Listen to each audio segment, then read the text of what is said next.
தமிழ்நாட்டில் வரும் 23ஆம் தேதி இறுதி வாக்காளர் பட்டியல் வெளியிடப்படும் என தலைமை தேர்தல் அதிகாரி அர்ச்சனா பட்நாயக் அறிவிப்பு. பிப்ரவரி 17ஆம் தேதி வெளியிடப்படும் என அறிவிக்கப்பட்ட நிலையில் தேதி மாற்றம். தமிழ் சமூகத்தில் உதித்த புரட்சியாளர் வள்ளலார் என முதலமைச்சர் மு.க. ஸ்டாலின் புகழாரம்.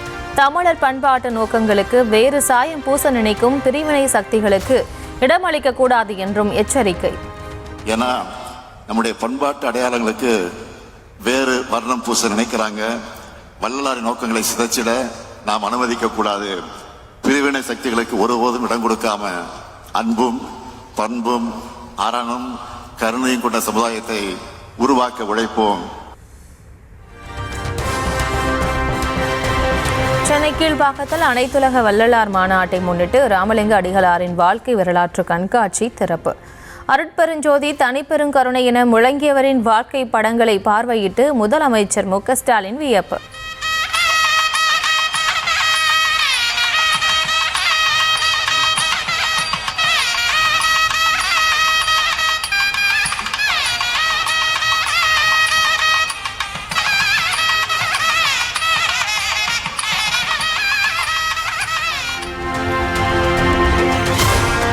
கிண்டி சர்தார் பட்டேல் சாலை மற்றும் ஓஎம்ஆர் சாலையை இணைக்கும் எல் வடிவ மத்திய கைலாஸ் மேம்பாலம் திறப்பு.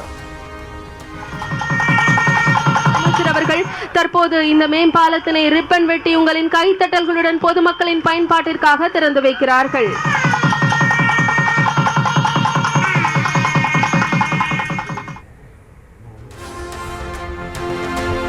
மேம்பாலத்தை திறந்து வைத்து பயணம் செய்தார் முதலமைச்சர் மு.க. ஸ்டாலின். பாலத்தினை மாண்புமிகு தமிழ்நாட்டின் முதலமைச்சர் அவர்கள் திறந்து வைத்து சிறப்பித்திருக்கிறார்கள். இதற்காக மாண்புமிகு தமிழ்நாட்டின் முதலமைச்சர் அவர்களுக்கு மனமார்ந்த நன்றிகளை தெரிவித்துக் கொள்கிறோம். விழாவில் ஏற்ற மாண்புமிகு அமைச்சர் பெருமக்கள், மதிப்பிற்குரிய நாடாளுமன்ற சட்டமன்ற உறுப்பினர்கள், மதிப்பிற்குரிய பெருநகர சென்னை மாநகராட்சியின் துணை மேயர் அவர்களுக்கும் அனைத்து அரசு உயர் அலுவலர்களுக்கும் பொதுமக்களுக்கும் விழா குழுவின் சார்பாக மனமார்ந்த நன்றிகளை தெரிவித்துக் கொள்கிறோம். ஈரோடு மாவட்டம் பவானிசாகர் சட்டமன்ற தொகுதிக்குட்பட்ட சத்தியமங்கலத்தில் இன்று பரப்புரை மேற்கொள்கிறார் அதிமுக பொதுச் செயலாளர் எடப்பாடி பழனிசாமி. மக்களை காப்போம், தமிழகத்தை மீட்போம் என்ற தலைப்பில் மக்களிடம் வாக்கு சேகரிக்கிறார்.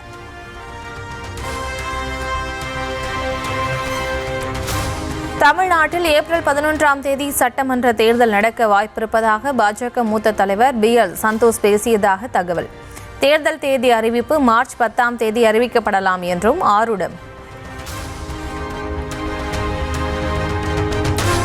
மகளிர் உரிமை தொகை திட்டம் மட்டுமே வெற்றியை தேடித்தரும் என்பது மூட நம்பிக்கை என காங்கிரஸ் நிர்வாகி பிரவீன் சக்கரவர்த்தி அதிரடி. தேர்தலுக்கு முன்னதாக இதுபோன்ற திட்டங்களை அறிவித்த 9 மாநில அரசுகளில் 4 மட்டுமே வெற்றி, 5 தோல்வியடைந்ததாகவும் பதிவு. வரும் சட்டப்பேரவை தேர்தலில் அதிக தொகுதிகளை ஒதுக்குவதோடு ஆட்சியிலும் பங்கு கொடுக்க வேண்டும். மாணிக்கம் தாகூர் MP முன்னிலையில் நடைபெற்ற மதுரை தெற்கு காங்கிரஸ் செயற்குழு கூட்டத்தில் திமுக தலைமையை வலியுறுத்தி தீர்மானம்.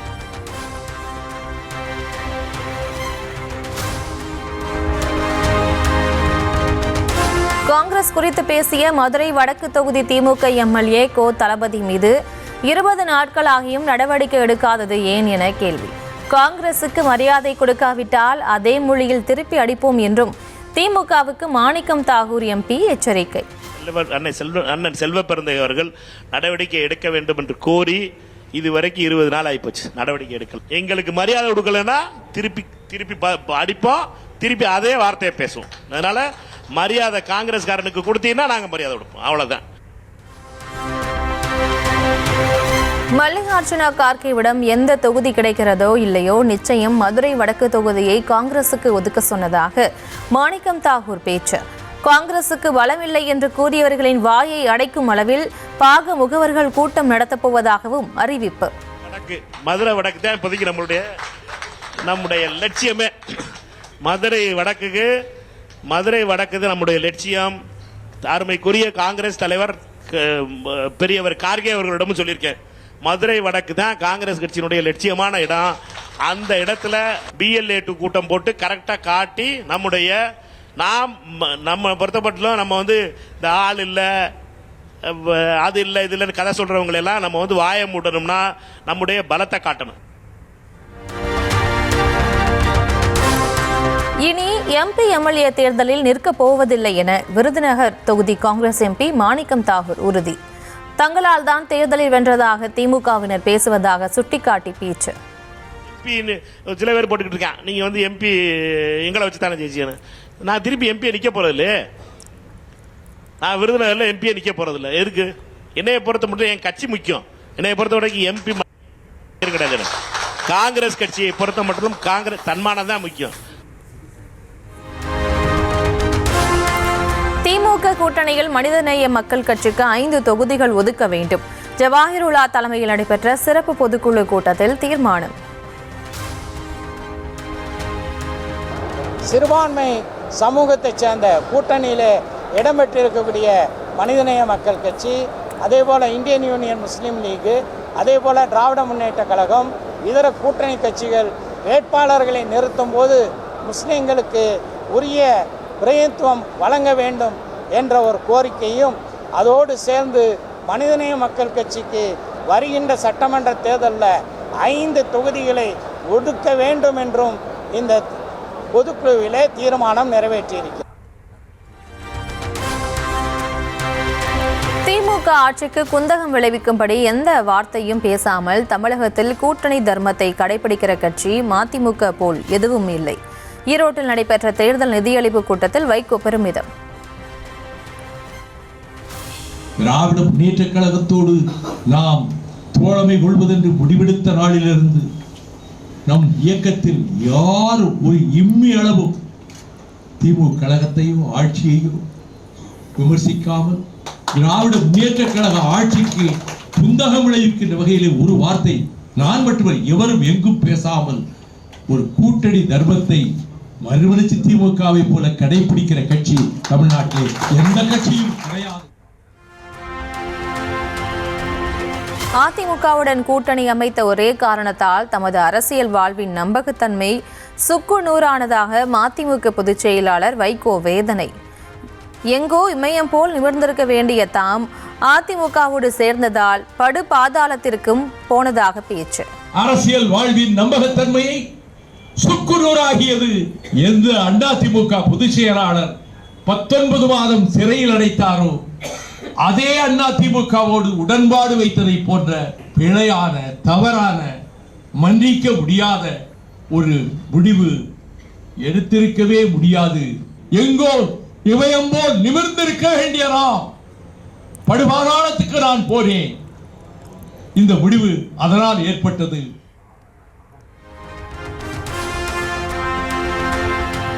கடன் வாங்கி ஊழல் செய்வதற்காக தான் காலநிலை மாற்றம் சார்ந்த பசுமை திட்டங்களை திமுக அரசு அறிவித்து வருவதாக பாமக தலைவர் அன்புமணி கண்டனம்.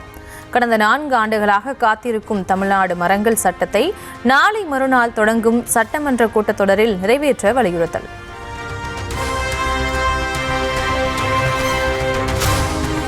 ஐந்தரை லட்சம் அரசு வேலை என வாக்குறுதி அளித்துவிட்டு 94,191 பேருக்கு மட்டுமே வேலைவாய்ப்பு கொடுக்கப்பட்டுள்ளதாக அன்புமணி குற்றச்சாட்டு. ஏமாற்றி துரோகம் செய்த திமுக அரசுக்கு எதிரான இளைஞர்களின் சாபம் ஆட்சியை வீழ்த்தும் என்றும் அறிக்கை.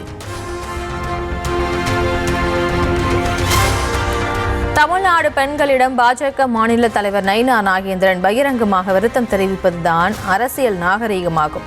த்ரிஷாவிடமிருந்து விஜய் வெளியே வர வேண்டும் என பேசிய நைனா நாகேந்திரனுக்கு பாமக நிறுவனர் ராமதாஸ் வலியுறுத்தல்.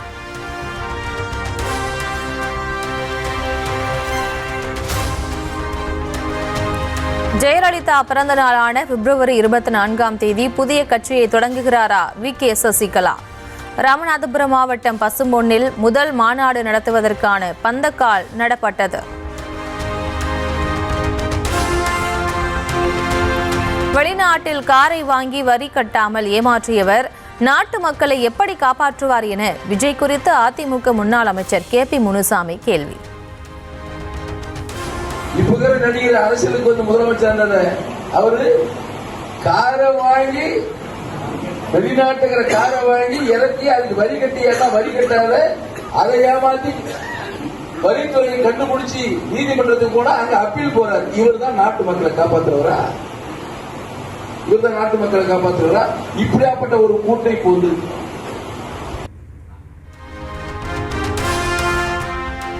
மாய தோற்றத்தை வைத்து முதலமைச்சர் பதவிக்கு வர ஆசைப்படுவோருக்கு எந்த சூழ்நிலையிலும் இடம் கொடுத்துவிடக்கூடாது என்றும் பேச்சு. இந்த மூணாவது கூட்டம் தலையெடுக்கக்கூடாது. சமூகத்தில் இந்த கஷ்ட நஷ்டங்களுக்கும் தன்னை ஆட்படுத்திக் கொள்ளாமல் ஏதோ ஒரு மாய தோற்றத்தை வைத்துக் கொண்டு ஒரு மிக உயர்ந்த பதவியான முதலமைச்சர் பதவிக்கு வர வேண்டும் என்று ஆசைப்படுகிறார்கள்.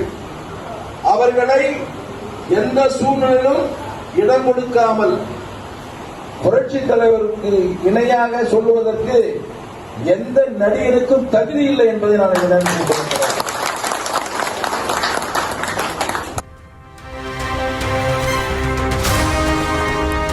திருவள்ளூர் மாவட்டம் கும்மிடிப்பூண்டி அருகே நள்ளிரவில் பயங்கர வெடிப்பு சத்தம் கேட்டு அதிர்வில் இடிந்து விழுந்த வீடுகளின் சிமெண்ட் காரைகள்.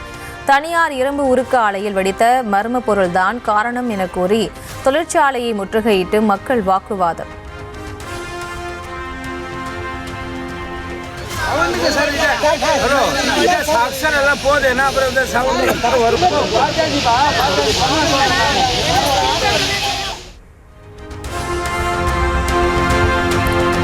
நாமக்கல் மாவட்டம் ஜேடர்பாளையம் அருகே ஊராட்சி ஒன்றிய தொடக்கப்பள்ளியில் படிக்கும் 5ஆம் வகுப்பு சிறுமிக்கு பாலியல் தொல்லை.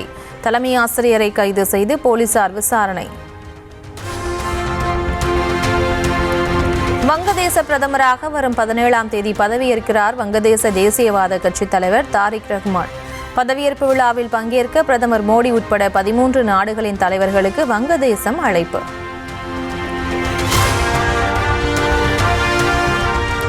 இந்தியாவின் முதல் நீருக்கடியிலான சாலை மற்றும் சுரங்க ரயில் பாதையை அசாமில் அமைக்கிறது மத்திய அரசு.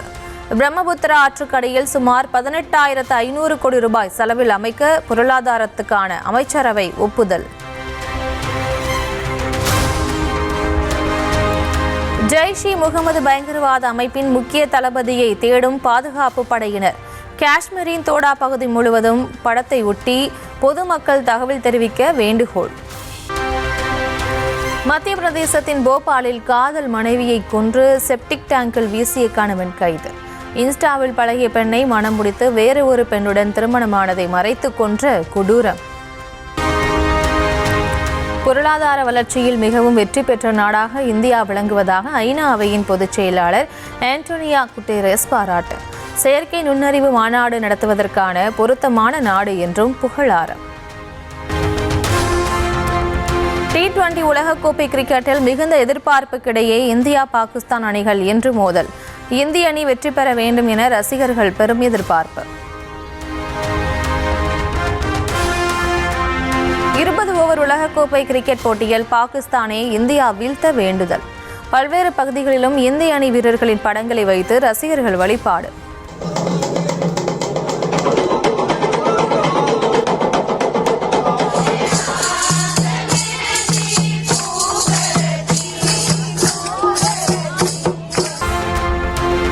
T20 உலகக்கோப்பையில் சூப்பர் 8 சுற்றுக்கு முதல் அணியாக தகுதி பெற்றது வெஸ்ட் இண்டீஸ். மும்பையில் நடந்த ஆட்டத்தில் நேபாளத்தை 9 விக்கெட்டுகள் வித்தியாசத்தில் வீழ்த்தி முன்னேற்றம்.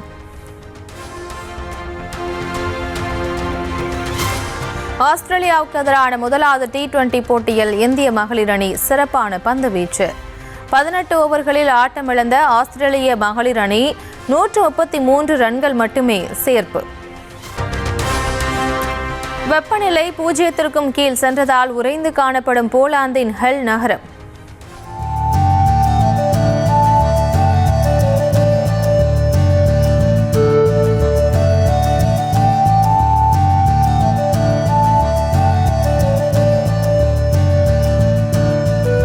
கடும் குளிருக்கு மத்தியிலும் சிலர் பனிக்கட்டி மேற்பரப்பில் கைட் ஸ்கேட்டிங் செய்து மகிழ்ச்சி.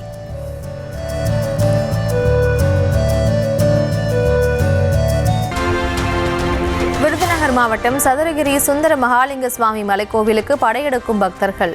மகா சிவராத்திரியை ஒட்டி மலையேறி சென்று மனமுருக வேண்டுதல். மகா சிவராத்திரியொட்டி கன்னியாகுமரி மாவட்டம் முஞ்சிறை மகாதேவர் கோவிலில் அதிகாலை முதலை பக்தர்கள் தரிசனம். காவி உடை அணிந்து கையில் விசிறியுடன் அடுத்தடுத்த சிவாலயங்களுக்கு ஓட்டம்.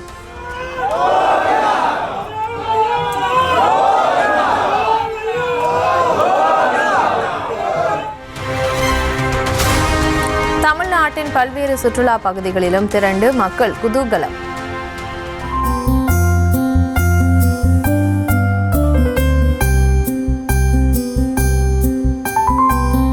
ஞாயிறு விடுமுறை என்பதால் குடும்பமாக சென்று மகிழ்ச்சி.